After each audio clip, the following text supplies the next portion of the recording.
naman ako tuwing umaga talaga. You guys work out together, right? Hindi naman lagi. Hindi naman lagi. Nagkakataon lang. Pero tandem ng shoes, tandem ng... Saan tandem ng shoes? Pareho ng bike. Hindi naman. Diba? Hindi naman. Pero nag-workout ako para makakapag-distress. Tama. Endorphins na rin yun. Correct. Parang saka sa brain yan, di ba? Parang mas functioning. Pao, ikaw, how do you, balance stress or fight stress? It's the same thing. Parang workout rin. Parang the first thing I do in the morning is workout. Tsaka lagi kang sinestress na lately ko lang natutunan. Okay palang balansehin yung work tsaka yung pahinga.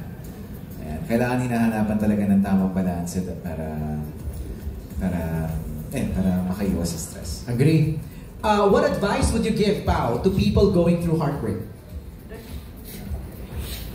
Siguro yung advice ko sa mga may pinagdadaanan ngayon is it's not the end of the world.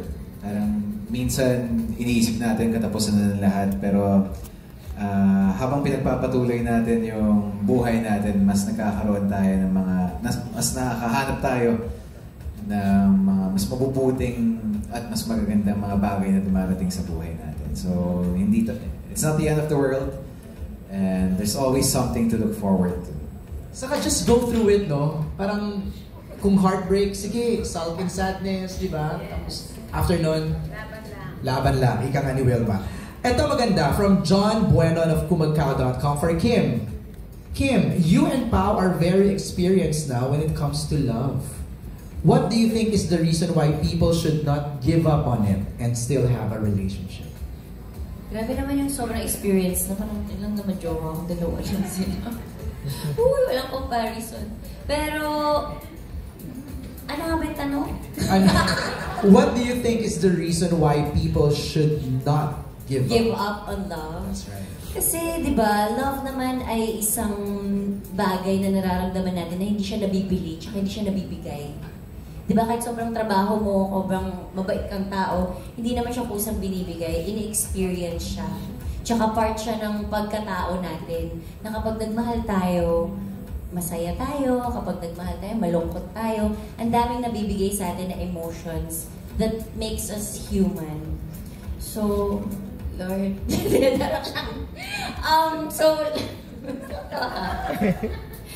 paano ba sagutin to? Hindi lang dapat sukuan yung love. Huwag mag-close ng any doors. Dahil kung hindi man siya dumating ngayon, malay nyo bukas, or malay nyo katabi lang. Hindi natin alam eh. Ang daming sinasabi ng love sa atin na pinapa-experience sa atin and sinasabuhay din natin. No, like you. Nakita namin sa'yo. I mean, we all saw you go through heartbreak, pero you didn't give up. Hindi naman dapat talaga sukuan ng love kasi kaya nga siya ginawa para i-experience, hindi para i-block. Okay. I have a question, Pao and Kim. Did you expect that you guys will be this close?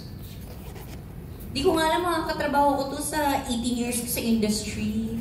Di ba parang kailan ba tayo na pang 16th year na pagiging artista? Kasi sabay tayo simula, di ba? Mas matanda ka na sa akin. High school ako, pinapanood na kita sa... Uy, hindi oh. Napanood kita sa Starstruck. Sumasayaw ka pa. So, pinapanood mo na ako ng mga panahon. Yeah! Actually, bumoto ako.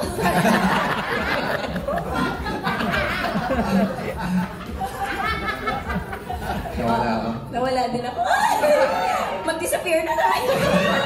Sorry, how about the question? Did you expect that you guys will be this close? Pero would you confirm first that you guys are close now?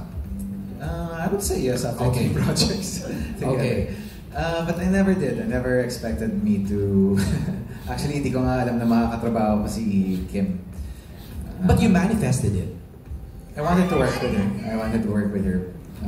Pero, ayun, never ko talagang in-expect. Kasi parang, after a while, parang naging iba na rin yung tahak ng mga gusto kong gawin. So, hindi ko alam na kay Kim pala ang bagsak ko.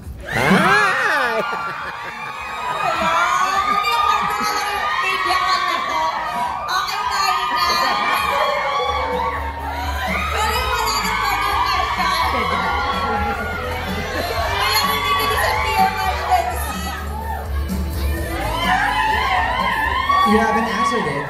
I'm speechless. Did you expect it to be this close kayong dalawa?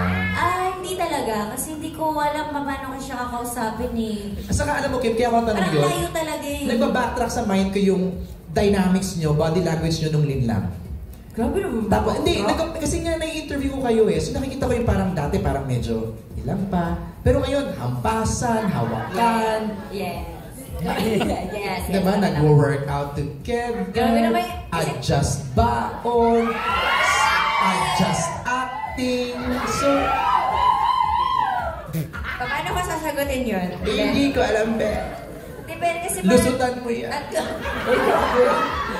projects naman ang kasi pinagsamahan namin. Tapos na-experience na rin namin ng iba't ibang klase ng intensity ng pag-arte. Minsan, di ba, Derek, minsan pag uma-arte ka, minsan kailangan mo talagang kilalanin yung tao. Yung parang, tapos marami na rin naman kaming, pinubis. Pero parang, nagiging close talaga kayo pag nagkakasama talaga kayo sa project. Sana nakakatuwa lang, Kim, nag-work yung manifestation ni Pao. Naka-work ka niya. Ano feeling? Pero masaya. Hindi ko talaga maisip na makakasundo ko ang isang Paolo Avellino na hindi nagsasalita. Yes. Nakatayo lang siya, actually, na titignan ka lang niya. Galing. Thank you for answering that. Next question is from Robert Requentina ng Manila Bulletin. For Kim and Pao, how did you celebrate Valentine's Day at sino mga kasama mo to celebrate it? Nagpadala ng bulaklak, right? Ilan yun? 2 bouquet ba yun, Kim? Isa lang. Ay! Nakasulat? Kimberly. Yeah, Kimberly. Ako po yun. Kasi parang Pao said na meron siyang commitment, no?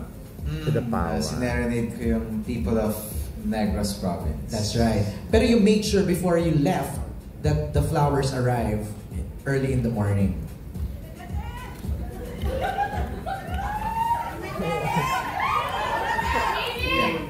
May pinadala akong flowers. Yes, siyempre pagising mo. Wait, may flowers ka na. Oh, saan galing? Yes, sabi Kimberly. Ay, Kimberly. Kay Derek Loren, Kimberly Sue. Kimberly Sue. Pagbukas, yes! Alam mo ba, hindi ka Nilagyan ng score yung kwento niya. sa paulit-ulit na pagkakataon. Ano nakasulat, if you don't mind? Happy Valentine's from Paolo. Yeah! Yan. Tinukso yung sarili. Okay. Salamat, Kim, for sharing that. Iniscoring ko yung sarili ko, di ba? Mukhang delikado na. Okay, balik lang tayo sa movie, no? Medyo nagiging ano na tayo, para... Parang meron ka din, headline. Hindi ka Derek, paano ka mag-spark? Kasi, Derek, go. Ang galing talaga ni Derek. First movie actually ni Derek Chad. First movie namin ni Pao. First movie ni Derek Chad. A lot of firsts. A lot of first. Tsaka kami din lahat. Halos first time namin magkakatrabaho. Kaya, Lord, ibigay niyo na sa amin ito. Ano, marami manood talaga. Di ba, Derek? First time din ni Cookie. Palabas sa Ay, speaking of, sino nag-voice nun? Melay. Melay! Si Mika. Oh, ang cute. Kaya nakaboses niya, no? Okay. Carlos Aragon, mega... Tinuruan ka ni Kim? Hindi naman, parang, of course, there's always... Sobrang galing niya. May baseline lagi. Baseline is always for me, the script and the character. And of course, parang hand in hand also with the vision of their director. So parang dun lagi nakabase. Pero slow burn ako eh. Kailangan kong kailangan break it ko, kailangan ninanamnam ko talaga siya bago ako totally mag-adjust sa character. Siguro kaya rin yung napapansin ni Kim when I was in Linlang, medyo mabigat yung pinagdadaanan ng character and parang ang bigat talaga nung buong storya. Sa Kim naman, parang of course adaptation. Nakakatawa naman yung situations pero may mga trauma naman. And dito naman parang ganun din. Parang I always based on the character and the script. pati yung vision ng director namin.